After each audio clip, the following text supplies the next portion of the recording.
Bonsoir, soyez les bienvenus sur Télésud, jeudi 2 février. Au sommaire de cette édition, nous irons au Rwanda, qui a fêté hier en grande pompe la fête nationale des héros. Le président de la République, Paul Kagame, accompagné de différentes personnalités du pays, a déposé une gerbe de fleurs à la sépulture représentative de tous les héros. Les valeurs culturelles héroïques ont dominé les chansons, danses et discours. C'est la 18e fois que le Rwanda organise cette journée nationale. Nous parlerons au cours de cette édition du projet Fortifier l'Afrique de l'Ouest, un partenariat pour l'enrichissement alimentaire durable dans l'espace de l'Union économique et monétaire ouest-africaine. Cette initiative de l'UMOA a pour but de renforcer les capacités des industries et des structures gouvernementales afin de mettre à la disposition des populations vulnérables des aliments qui couvriront 30 à 60% des besoins journaliers en vitamine A, en fer, iode, zinc et en acide folique. Et puis enfin, en France, à Paris, une conférence organisée conjointement par le gouvernement du Burkina Faso et la Banque mondiale. Objectif, présenter une stratégie de croissance accélérée et de développement durable en mobilisant les investisseurs publics et privés, nationaux et internationaux. Mais avant de développer les titres, c'est avec le Sénégal que nous ouvrons cette édition. Après la libération d'Alioune Tine, revenons sur cette manifestation autorisée du M23. Objectif, c'est manifester pacifiquement contre la candidature d'Abdoulaye Wade sur la place de l'Obélisque. La manifestation a dégénéré et a fait un mort non loin de la place du Rassemblement. Des précisions, Idlet Bissou.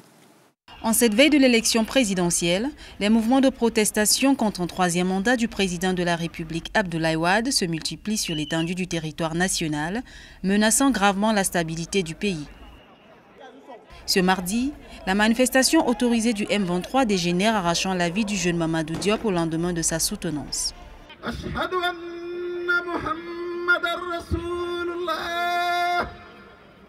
Étudiant en master à l'université Cheikh Anta Diop de Dakar, ce jeune marié de 31 ans et père de 2 enfants a fait partie de cette jeunesse sénégalaise qui dit non à un troisième mandat d'Abdoulaye Wade au Sénégal. 4 jours avant sa mort, il laisse un message quelque peu posthume au régime du président Abdoulaye Wade ainsi qu'à la jeunesse sénégalaise. Je donne mon nom, je m'appelle Mamadou Diop et je suis étudiant à l'ICAD. Donc nous sommes prêts au sacrifice. Et en tant que jeune, j'interpelle Abdoulaye Wade, j'interpelle les charges du Conseil constitutionnel. Nous interpellons tous les responsables de ces pays, véritablement, à ne pas basculer ces pays dans le chaos et dans le désordre. Et nous sommes prêts pour le sacrifice. Un sacrifice qui n'a pas encore dit son dernier mot. Ce mercredi, les affrontements ont encore opposé les forces de l'ordre aux étudiants de l'université Cheikh Anta Diop de Dakar qui voulaient se rendre à la levée de corps du jeune Mamadou Diop. Nous sommes en colère. Ce matin, on était en cours de route pour aller sur le lever du corps. Malheureusement, les forces de l'ordre nous ont réprimés. Cette fois-ci, on va remuer terre et ciel pour montrer à l'autorité incompétente qu'aujourd'hui, on mettra Dakar à feu et à sang. Il avait dit que la population, bon, je ne vais pas marcher sur des cadavres pour aller au pouvoir, mais actuellement, qu'est-ce qu'il est en train de faire? Il est en train de marcher sur n'importe quoi. Dakar, la capitale du pays de la Teranga, la légendaire hospitalité sénégalaise est presque en état de siège avec des policiers et des gendarmes postés un peu partout, notamment au grand carrefour de la ville. Au Nigeria, un membre de Boko Haram a été arrêté hier soir et il pourrait s'agir du porte-parole de la secte islamiste qui avait revendiqué de nombreux attentats meurtriers. Un dénommé Abdul Kaka, plus connu sous le surnom de Abu Kaka. Des sources sécuritaires indiquent que l'identification de l'homme est en cours. Il faut dire que le dénommé Abdul Kaka n'est jamais apparu en public, en tout cas pas sous cette identité. Depuis 4 mois, c'est lui qui a porté le message du groupe fondamentaliste auprès des journalistes lors de conférences téléphoniques. Et je vous le disais en titre, le Rwanda compte plusieurs fêtes nationales, mais le 1er février est la journée des héros. Le Rwanda a fêté hier pour la 18e fois le National Heroes Day. Les cérémonies ont lieu au cimetière des héros à Kigali. Le thème retenu promeut les valeurs héroïques et bannit les violences commises sur les enfants. Reportage de notre correspondant Jérôme Mugabo. Comme tous les 1er février de chaque année, les Rwandais célèbrent leurs héros nationaux. Ce mercredi matin, les autres autorités du pays, aux côtés du président Paul Kagame, se sont rendues à la tombe des héros pour leur rendre hommage encore une fois. Le reste de la population a célébré dans les différents secteurs respectifs. Les héros nationaux célébrés sont le général-major Guy Safred Rwigema, qui a été tué 2 jours après le début de la guerre de la libération du Rwanda en 1992, le roi Mutara III Charles-Léon Pierre, les soldats inconnus Agathe Uwilingiyimana qui fut la première ministre du 17 juillet 1993 au 7 avril 1994, Félicité Niyitegeka ainsi que les élèves de Nyange qui ont lutté pour les idéaux de l'unité rwandaise jusqu'à la mort de certains d'entre eux, acceptant de sacrifier leur vie au lieu de se séparer. Aimé Emmanuel Ndaisenga nous a partagé le fait que la commémoration des héros nationaux a une importance personnelle pour lui. Je pense que pour moi, ce que ce jour-là me laisse, c'est l'esprit que nous, les Rwandais, surtout nous les jeunes, nous devrions avoir juste de ne pas regarder à nous-mêmes, mais de regarder pour l'avenir. Il est d'habitude qu'au Rwanda, quand il s'agit de jours fériés, pas mal d'activités s'arrêtent en ville. Le magasin fermé, les rues habituellement peuplées sont presque vides. Chaque année, cette commémoration du Heroes Day va de pair avec un thème spécifique. Celui de cette année est sur la lutte contre la violence faite aux enfants. En Afrique de l'Ouest, plus de 80% des jeunes enfants, plus de 60% des femmes enceintes et plus de 50% des enfants d'âge scolaire souffrent de l'anémie. Lutter efficacement contre la malnutrition est le credo de l'Union économique et monétaire ouest-africaine et des partenaires. Le projet Fortifier l'Afrique de l'Ouest, lancé à Cotonou au Bénin, est un partenariat pour l'enrichissement alimentaire durable dans l'espace de l'UEMOA. Un reportage de Maximien Benoît.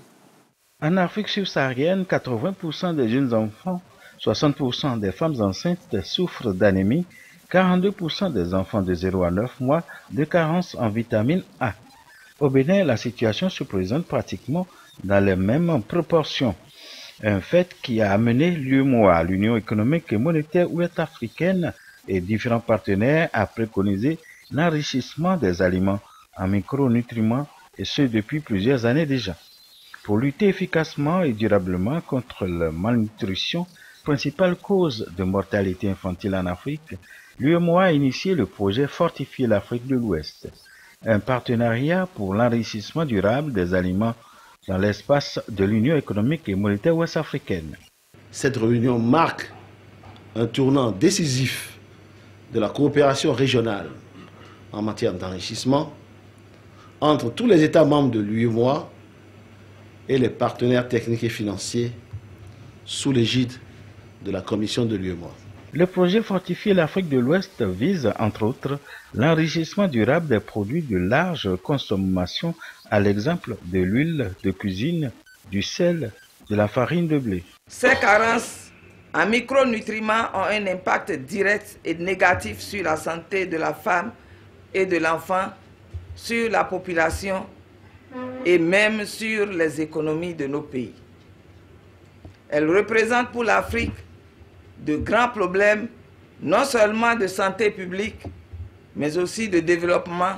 Cette rencontre devra permettre de valider le projet Fortifier l'Afrique de l'Ouest afin d'harmoniser le système d'enrichissement des aliments dans la zone UEMOA. La coopération Mauritanie-Mali dans le secteur transport se renforce davantage. Les départements de tutelle des deux pays se sont réunis à Bamako autour des questions d'intérêt commun. La cérémonie d'ouverture était présidée par les ministres de l'équipement et des transports du Mali et de la Mauritanie. Reportage Nianian Aliou Traoré. Maliens et Mauritaniens réunis à Bamako pour renforcer le développement sur le corridor Bamako-Nouakchott. La rencontre de Bamako fait suite aux journées portes ouvertes tenues en décembre dernier dans la capitale mauritanienne. Échangées en vue de trouver des solutions idoines au secteur du transport entre les deux pays tout en offrant des opportunités aux opérateurs économiques sont entre autres objectifs de la rencontre. Pour réussir l'intégration régionale, l'économie, l'ouverture, l'accessibilité et la compétitivité constituent des facteurs incontournables. L'intégration et partant le développement économique de nos deux États passe inévitablement par le développement de nos échanges. Nous sommes convaincus que cet objectif sera rapidement concrétisé car telle est la volonté politique de nos deux chefs d'État, son Excellence le président Mohamed Ould Abdel Aziz et son frère, son Excellence le président Amadou Toumani Touré, soucieux de renforcer et consolider les relations séculaires entre nos deux pays frères. L'importante délégation qui m'accompagne représente toutes les composantes de l'administration et du secteur privé. Et moi-même, venons avec ferme volonté et esprit ouvert pour réussir un partenariat mauritano-malien gagnant-gagnant dans le cadre du développement des échanges à travers le corridor Nouakchott-Bamako. Notons que les assises de Bamako devraient permettre de dégager une feuille de route afin de venir à bout des difficultés que rencontrent les opérateurs des deux pays. L'Afrique est un continent qui fait face à de nombreux défis, continent émergent et d'avenir, riche en matières premières et engagé dans la grande marche pour le développement. L'Afrique est désormais promue au rang de futur dragon de la mondialisation, très convoitée par les grandes puissances. La Chine, notamment, multiplie les investissements sur ce continent. La présence du pays de Hu Jintao était très remarquée au 18e sommet de l'Union africaine qui vient de se tenir à Addis Abeba en Éthiopie. La Chine propose au continent africain sa puissance protectrice et un partenariat gagnant-gagnant. Reportage Adjima David Tiombiano. Pour son 18e sommet, l'Union africaine inaugure son nouveau centre des congrès, un complexe de 24 étages qui surplombe la capitale éthiopienne. Un complexe gracieusement offert par la République populaire de Chine, à qui on a déroulé le tapis rouge à cette rencontre des chefs d'État et de gouvernement d'Afrique. Le président de la Commission de l'Union africaine, Jean Ping, voit dans cet imposant immeuble un symbole de puissance à laquelle aspirent les États du continent depuis 50 ans. Mais on est encore loin de ce rêve caressé par les pères fondateurs. Après un an de présidence en exercice de l'Union africaine, le président équato-guinéen Obiang Nguema Mbasogo fait le constat d'un continent sous influence extérieure, incapable d'apporter une solution africaine aux crises qui secouent le continent. L'envoyé du président Hu Jintao promet d'être aux côtés de l'Afrique en défendant leur juste cause, en évitant que les petits États soient malmenés par les grands, en encourageant les entreprises chinoises performantes à s'investir en Afrique, en faisant avancer le partenariat sino-africain qui a été signé entre l'UA et la République populaire de Chine. Pour les 3 ans à venir, le gouvernement chinois va mettre à la disposition de l'organisation continentale 600 millions de yuan. La Chine multiplie donc des opérations de séduction décidées à prendre des parts de marché sur ce continent qui regorge de matières premières dont a besoin sa puissante industrie. Il reste à craindre que l'arrivée en force de la Chine ne soit le début d'une autre colonisation qui risque de mettre en péril le projet de développement du commerce interafricain. En France, une conférence internationale pour le financement de la stratégie de croissance accélérée et de développement durable se tient actuellement à Paris. Et cette conférence est organisée conjointement par le gouvernement du Burkina Faso et la Banque mondiale. Les partenaires publics au développement et quelques investisseurs privés étaient également présents pour discuter de l'environnement des affaires au Burkina Faso et les opportunités d'investissement. Sur place, notre journaliste Moïse Munkoro. En 2010, le Burkina Faso a mis en place une nouvelle stratégie de développement et de lutte contre la pauvreté, un programme axé notamment sur la croissance accélérée et le renforcement de la bonne gouvernance. C'est pour présenter cette stratégie de croissance et de développement durable et mobiliser les ressources extérieures pour son financement qu'une forte délégation burkinabé, dont une dizaine de ministres, était à Paris pour une conférence internationale organisée conjointement par la Banque mondiale. Au terme des 3 jours de discussion avec les partenaires sur les différentes mesures de financement, le Premier ministre dévoile les conclusions lors d'une conférence de presse. La conférence nous a permis de partager notre vision de développement et d'échanger avec nos partenaires autour des orientations stratégiques contenues dans ce cadre. Ces échanges ont révélé les progrès réalisés par notre pays et les multiples défis auxquels il devait faire face. La stratégie de financement de la SCAD est basée sur une approche multipartenariale impliquant les acteurs nationaux et internationaux. Le coût global pour sa mise en œuvre s'élève à 11 milliards d'euros, soit une moyenne annuelle de 2 milliards d'euros. 63% du programme sera financé par l'État burkinabé et 36% par les financements extérieurs. Et pour la plupart des ministres présents, c'était l'occasion de défendre des projets spécifiques à leur ministère. C'est pour faire un plaidoyer pour l'éducation, pour le secteur éducation au Burkina Faso. Montrer les progrès que nous avons accomplis, mais surtout encore dire à nos partenaires les différents défis auxquels nous faisons face, mais aussi les engagements du Burkina Faso face à ces défis-là. Une rencontre de ce genre, pour nous, est une opportunité d'orienter justement les investisseurs privés vers les collectivités territoriales, parce que dans le processus de décentralisation qui est en cours, nous voulons que le développement parte de la base. Avec une telle stratégie de croissance accélérée et de développement durable, le gouvernement burkinabé table sur une croissance économique de 9% d'ici 2015. Ban Ki-moon accueilli à Gaza par des jets de chaussures. Le convoi du secrétaire général de l'ONU, Ban Ki-moon, a essuyé des jets de chaussures et de pierres de manifestants palestiniens à son entrée ce matin dans la bande de Gaza, gouvernée par le mouvement islamiste Hamas.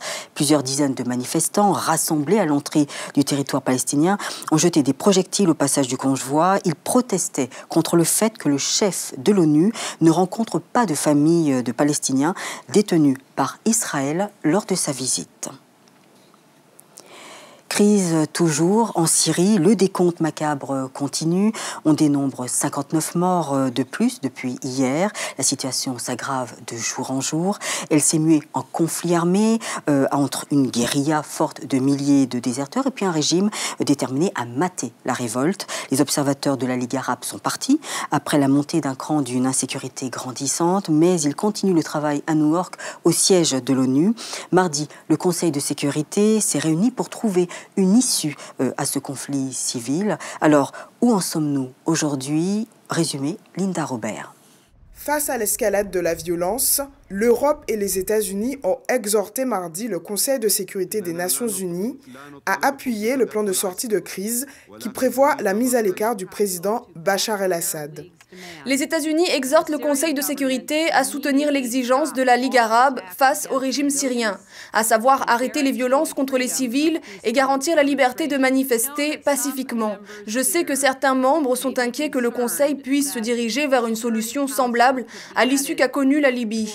Cette comparaison est erronée. La Syrie est un cas unique qui requiert une approche unique, adaptée à des circonstances spécifiques au terrain. La résolution proposée par les puissances occidentales s'inspire du plan de la Ligue arabe, plan qui appelle à la création d'un gouvernement d'union nationale. Notre objectif est simple, trouver une sortie de crise pacifique qui permette à ce peuple d'exprimer librement ses aspirations. Au peuple syrien, à ses différentes composantes et à personne d'autre, nous n'avons nulle intention d'imposer de l'extérieur un quelconque régime politique. C'est aux Syriens qu'il appartiendra de le faire librement. La Ligue arabe offre la seule perspective viable pour parvenir à cet objectif. Saisissons-la, dépassons nos différends, soutenons le plan qui nous est aujourd'hui présenté. La Russie a prévenu hier qu'elle opposerait son veto à toute résolution de l'ONU si le texte impliquait une quelconque intervention en Syrie. Le Conseil devrait être guidé par les principes de non-imposition. Nous ne soutiendrons aucune résolution concernant d'éventuelles sanctions, ni n'utiliserons les instruments juridiques mis à disposition par cette Assemblée pour envenimer le conflit ou justifier une intervention menée par une coalition à l'avenir. Pour Bachar el-Assad, qui occupe le terrain médiatique officiel, il s'agit de reprendre le contrôle des quartiers tombés aux mains des rebelles et de montrer qu'il fait face à l'adversité aux côtés de sa population. Le 3e salon international de l'artisanat du Cameroun, le CIARC, ferme ses portes demain à l'esplanade de l'hôtel de ville de Yaoundé. Le CIARC est un moment de partage d'idées et de connaissances sur les enjeux du commerce international et sur le commerce équitable. La cérémonie de clôture sera présidée par le ministre d'État, ministre du Tourisme, Bello Bouba Maïgari. À quelques heures de la clôture du CIARC 2012, nous faisons un arrêt ce soir sur les thématiques de cet événement. Le point avec Mélanie BTB. Ils sont deux que les organisateurs du Salon international de l'artisanat du Cameroun ont décidé de célébrer. Deux artistes camerounais dont la renommée a traversé les frontières nationales. Le premier est le peintre Max Lyonga, dont la beauté des tableaux émeut les visiteurs du pavillon Success Story. L'autre est le couturier Blaze Design. Pourquoi ces deux-là? Parce qu'ils sont excellents, parce qu'ils tirent la création du Cameroun vers le sommet et parce qu'ils font la fierté de notre pays. La 40e icône mondiale de la mode a choisi non seulement de présenter son savoir-faire, mais aussi de dévoiler quelques petits secrets de sa réussite aux autres artisans au cours d'une conférence. Il y a beaucoup de créateurs de produits, mais est-ce que les créateurs savent que quand ils ont déjà créé un produit, ils ont besoin d'un autre expert qui doit étudier la technique qui permet de simplifier par exemple les gammes de fabrication et faire en sorte que le produit soit compétitif et puis être vendu. J'ai été chez Yves Saint Laurent où Pierre Berger était au niveau du développement et Yves Saint Laurent était artiste. Cette expérience m'a permis de comprendre la composition de deux choses. Et ce qui fait qu'en moi, j'ai réussi à réunir ces deux capacités. La 3e édition du Salon international de l'artisanat du Cameroun, ouvert le 24 janvier dernier, est une plateforme du donner à voir et du donner à vendre, mais aussi pour les organisateurs, un temps d'enseignement et de partage d'idées. Une dizaine d'ateliers ont été organisés. Il y a eu des interventions concentrées sur la qualité de la production. Donc les débats ont tourné sur les normes, la normalisation, la traçabilité. Là aussi, pour inviter les artisans eux-mêmes, à savoir que oui, créer, c'est créer. Mais quand on produit pour le marché, il faut tenir compte d'un certain nombre de standards. Des bonnes pratiques nécessaires pour que ces objets d'une originalité certaine, exposés ici, puissent séduire le marché mondial. D'où le thème de ce SIAC 2012, l'artisanat camerounais à la conquête du marché international. Fermeture des portes le 3 février 2012 à l'esplanade de l'hôtel de ville de Yaoundé.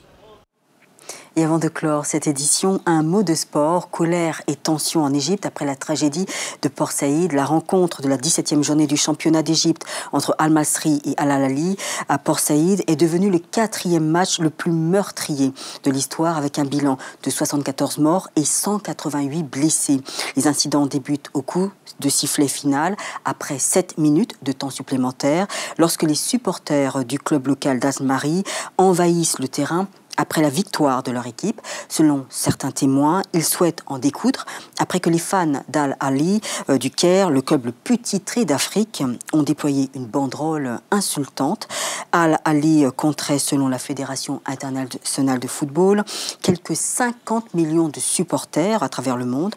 Dans le pays, on appelle les fans les plus ardents les ultras, et les ultras des deux équipes ont activement participé à la révolution qui a renversé Hosni Moubarak.